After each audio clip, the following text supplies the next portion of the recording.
So number 3 troop and number 3 person and number 3 cavalry would hold horses. And they were generally the worst shots of the section. So if they couldn't shoot, couldn't hit anything, they got to sit back and hold the horses while the better shots went up and fought.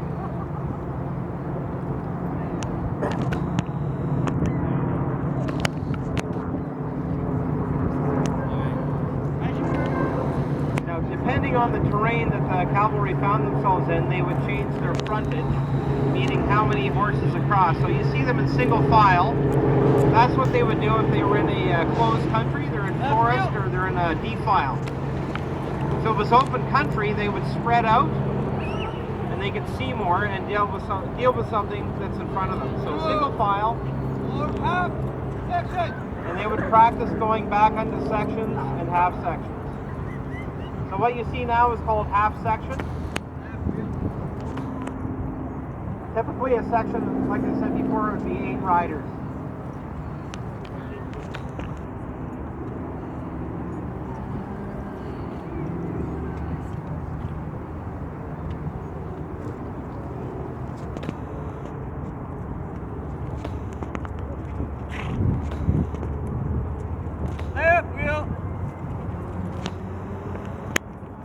I'm going to ask them to form 4s.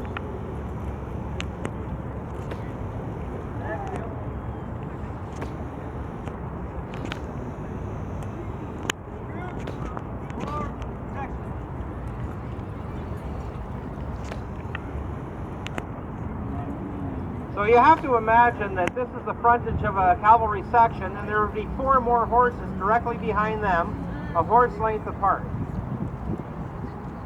If they were going to do a cavalry charge, the entire squadron would be lined up from left to right, one big long frontage of cavalry, and then behind them would be their cover. So if somebody was lost to gunfire or the horse tripped, the person behind them would move up and take their place. So you'd always maintain a frontage. Now, if people think a cavalry charge was a full gallop, it wasn't. The fastest they tried to go was called a canter. They can maintain control of the horse, but it still covers a lot of ground.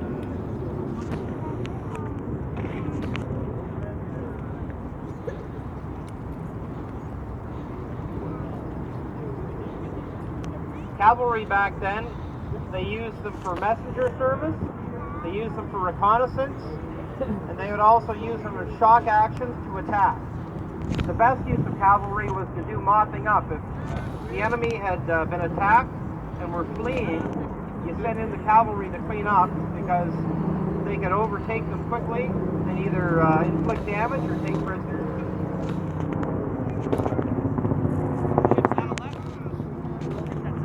There's a very famous cavalry charge by Lord Strathcona's horse at Moray Wood, where Lieutenant Flowerdew won the Victoria Cross. And the cavalry actually charged with swords.